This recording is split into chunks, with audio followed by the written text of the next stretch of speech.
Good day everyone! Today mga kawan, isi-share ko lang sa inyo yung journey ko papuntang Pilipinas. After 2.5 years, finally andito na ako sa Pilipinas. So isi-share ko sa inyo yung journey ko papunta dun sa airport, yung mga struggles, yung mga things na kinailangan kong gawin papunta dito. And I'm sure may mapipick up kayong mga information na magagamit nyo in your near future. So stay tuned and watch today. I'm Nurse Juan de la Cruz, your OFW nurse. Sa kotse. If makita nyo makawan, andito po tayo ngayon sa U-Haul pickup location. Kailangan ko kasi ng transportation one way going to the airport. Ilang?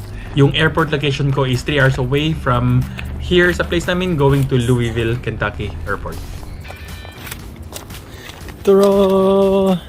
Wala kasing available na car na pwede namin i-rent. Kahit yung sa Enterprise or iba pa mga nagpaparent, walang available sa specific day na to. Ang mali ko rin kasi, within 2 weeks doon ba ako nag-try mag-book.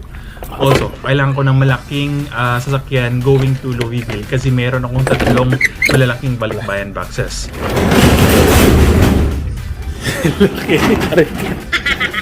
So, hindi pwede regular car lang. Laki pala. $257 po. Good for 2 days na siya. Tapos may inclusive miles na 223 miles siya. So, enough lang papuntang Louisville. I think less than papunta doon is. Additional 40 cents per miles after nalagpasan ko yung 223 miles allowance na yon. Sakay na. Demoted na ako sa kargador na dito. Nurse Juan Cargador Services. Book na mo kayo. Since wala na.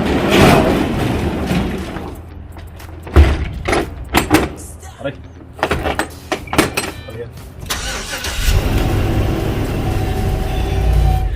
Iba pala yung shifting. Ito yung gear. Putik. Kakayanin lang naman ata. Malalaman natin kung mabangga ko to. So buti na lang hindi siya manual. Ano to?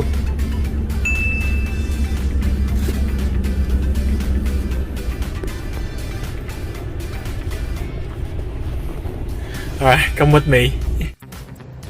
So sa pag-pick up, syempre nervous ako. But nag-drive lang ako ng super slow talaga papunta dun sa bahay namin. Bahala na kung sino yung nasa likod. Basta magmamanay ako ng less than yung speed limit. Si wifey actually nakaisip ng idea na yon na U-Haul na lang gamitin namin. Buti naman it worked out for us talaga. And buti na lang, nakarating naman kami sa bahay ng safely without any problem. Iwan na si Felicia.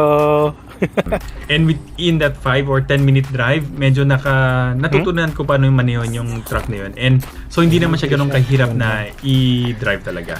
2 months po ako dito sa Philippines. So before ako umalis, nagpa-change oil muna ako kay Waco. Tapos after nun, syempre kailangan ko din magpa-car wash para at least malinis pagbalik ko. And wala yung mga dikit-dikit na dumi habang wala ako sa US.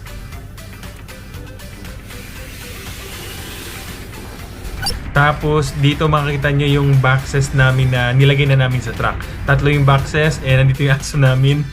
Gustong sumama. Unfortunately, hindi namin pwede dalhin sa amin. Bumili rin kami ng belt na pang-cargo ng boxes kasi dalawa lang kami ni Mrs. magbubuhat nun from sa second floor sa bahay namin papunta doon sa truck. So para mas magaan, maganda bumili ng ganitong mga bagay. Magandang investment to. Felicia's last ride. Felicia. Tapos, mahirap dalhin sa Felicia papunta sa Pilipinas.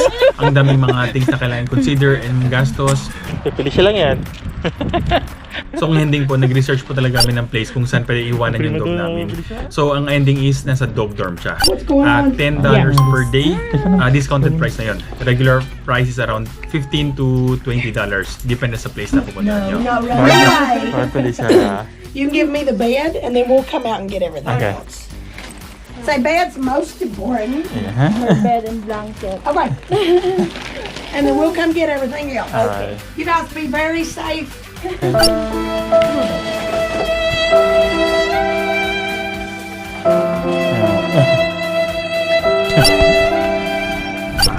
Road trip starts. Sa pag-drive sa U-Haul, hindi naman siya ganun kahirap. Ang kailangan ko lang i-adjust is take note yung laki niya, yung wide niya kasi payat lang yung car ko eh. Malaki si U-Haul, tapos medyo mahaba. And wala siyang back mirror na gaya lang sa regular car, makita ko siya agad. Hindi ganun eh. May camera siya pag nagbabacking lang. Pero pag yung regular time, wala akong makitang from the back eh.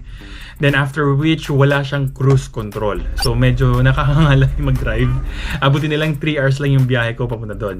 So kailangan pag walang cruise control, yung paa mo lagi nasa gas. So medyo mas inconvenient versus if meron kang cruise control. Then next up mga kawan is yung sa CVS. Pharmacy na drive-thru / COVID testing site.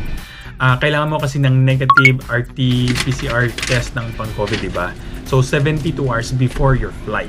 Yung flight mo papunta sa Pilipinas. Okay? Tapos yung pag-swab mga kawan, swab your own nose yung peg nila dito. So ikaw na mismo mag-swab ng ilong mo. Parang nangungulangot lang, parang gano'n. So hindi naman gano'n ka-inconvenient. So punta lang kayo sa website ng CVS, magpabook lang kayo online, hanapin nyo lang yung store na pwede mag-accommodate sa time nyo. Then, libre lang ito mga kawan, with or without insurance, libre lang yan. Then results will be emailed to you within 24 hours. Mga nagtatanong dyan, rare po kami magpa-swab dito sa US, kahit nasa COVID floor ako. For my entire almost 2 years sa COVID floor, nag-swab lang ako siguro mga 3 times lang. Yun lang yung maximum na pag-swab ko. Baba na lang ako, tingnan ko yung box. The next po is yung mag-drop off ng balikbayan boxes. So dito din po sa Louisville, nagsend kami ng 3 boxes. Unfortunately, wala kaming specific box na meron sila. So ginamit namin yung box na from different company kung saan nagsasend. Yung regular kung saan kami nagpapasend lagi. Unfortunately, yung dalawa sa malaking boxes is hindi tama yung sizes. So may penalty kami. So additional $30 per box na yun. Yung regular price po nila is $120 per box. Tapos, times 3 po yun. Tapos, plus yung penalty times balis $60. Yung total po is $435. So, hindi po mura magpadala na magamit papuntang Pilipinas. Sayang, hindi nakuha. Ito po. Buhay USA. Then next up po is check-in kami sa hotel and i-drop off lang muna namin yung mga luggages natin. So dito sa US Makawan, kahit 1, 2, or 3, or minsan kahit 4-star hotel pa, hindi uso yung mga bellboy dito. So parang on your own ka talaga magtulog ng mga gamit mo. Unless na lang magpa-request ka talaga ata kung meron ba silang available na services na gano'n. Pero usually yung mga hotels na pinuntahan ko, 1, 2, 3, usually wala. Meron akong 4-star na hotel na pinuntahan, wala rin eh. So ikaw rin magtutulog ng mga bagay-bagay.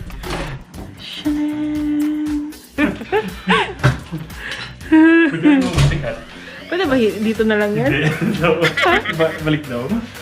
Ay. Wala ka doon.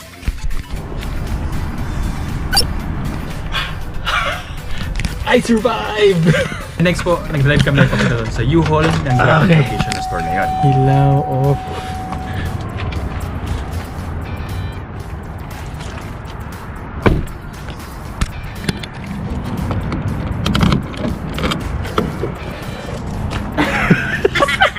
Isa pa, round 2. Take 2. May coach ako. Coach. Sabi ka talaga. Uy!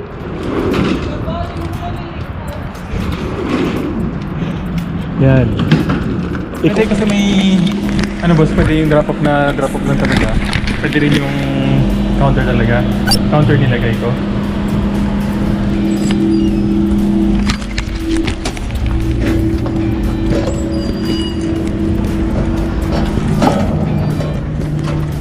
I'm here to drop off the U-Haul. There you go. Thank you so much. Just leave it here. Thank you. Then pag uwi namin Makawan, nag-book na lang kami ng Uber which cost around $15 papunta sa hotel namin. Around 15 minutes lang din naman siya. So dito sa city area ng Louisville, may mga taxi services na. Unlike dun sa part sa Kentucky sa amin, wala. So at least dito maganda, may ganitong option ka. Ito na po ang $500 sa room. Yeah. So, may 50 lang ata or 60 or 80. Tapos iwan ka. Then sa hotel mga kawan, natulog lang kami mga 3 to 4 hours. Tapos after nun, dumiretso na kami papuntang airport.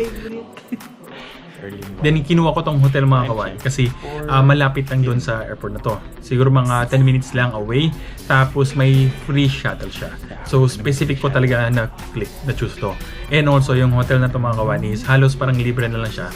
Kasi ginamit ko na yung mga points na na-accumulate ko gamit yung pagiging travel nurse sa pagstay mga specific hotels. So yeah, I think I only paid like $30 para sa hotel na to.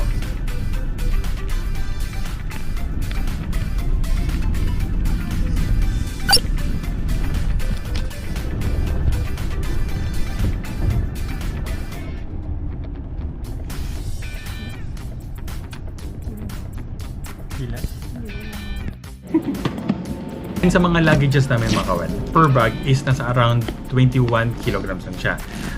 Kasi pagdating mo sa Pilipinas kasi, ang allowance is 20 kilos lang. Sa dito kasi sa US, 25 eh. So magkakaproblema kami pagdating dito sa Pilipinas. So hindi na kami nagdala ng masyadong maraming gamit. Kung may dinalaman kami, konting lagpas lang kasi mga things na pwede namin kakainin na lang namin or papabigay before kami umalis papunta sa flight namin. Tip po sa TSA check. Meron x-ray tsaka meron CT scan. Pumila kayo dun sa CT scan if meron. Sa CT scan kasi wala nang tanggal-tanggal ng gamit eh. So dito, ilagay mo lang yung bag and yung shoes tapos okay na. Sa x-ray part po kasi, kailangan mo pa ilabas anything bigger than your cellphone. Kailangan mo ilabas, ilagay dun sa parang malaking Tupperware nila or container nila. So medyo nakaka-hassle, tanggalin mo lahat. So mas go with CT scan if meron. Here po, waiting na lang kami ng flight namin going to Colorado. Connecting flight lang siya going to LA.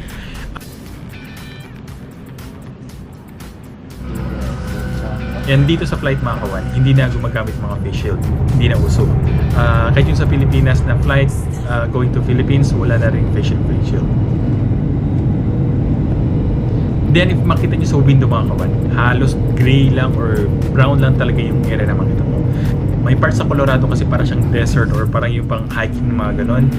Adding to this mga kawan is fall season na. Kaya anything green, naging brown na siya. So nagmumukha siyang desert talaga overall.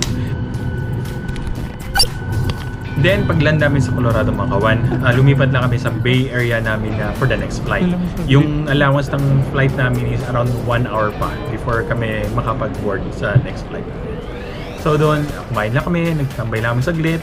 Afterwards, yun, book na naman. Nasa 5 minutes walk lang from yung departure bay namin going sa new bay namin pag sakay sa pag-plane.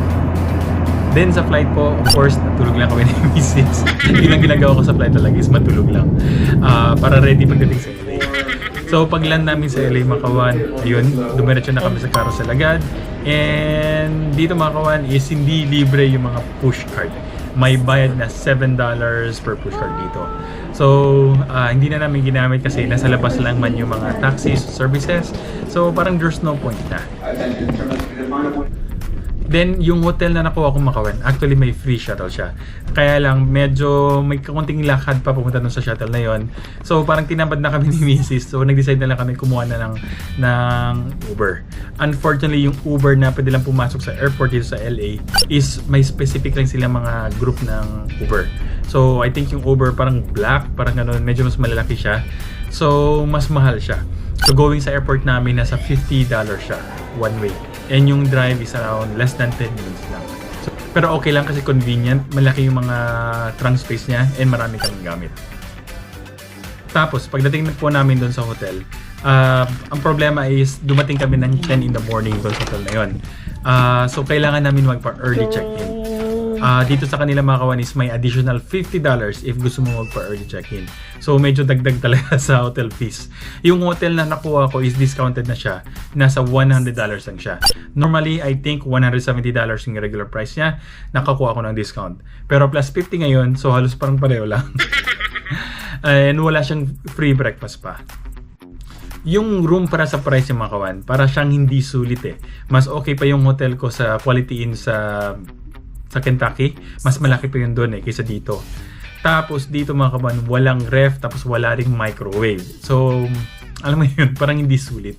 Parang binabayaran lang namin yung pangalan lang ng place. Siguro mas mahal kasi LA to. So mas mahal yung expenses and gas and everything. So siguro ganito yung prices talaga nila. So dito mga kawan, nagstay lang kami for few hours, tapos nagpahinga lang kami, nag-freshen up, tapos umalis na kami. Papunta doon sa pag-tour doon sa LA. And of course, papakita ko sa inyo yung mga ginawa namin dito sa LA. I-tour ko kayo sa LA. Yeah! Joke lang. And sa next video mga kawan, papakita ko sa inyo yung journey from LA Airport going dito sa Pilipinas.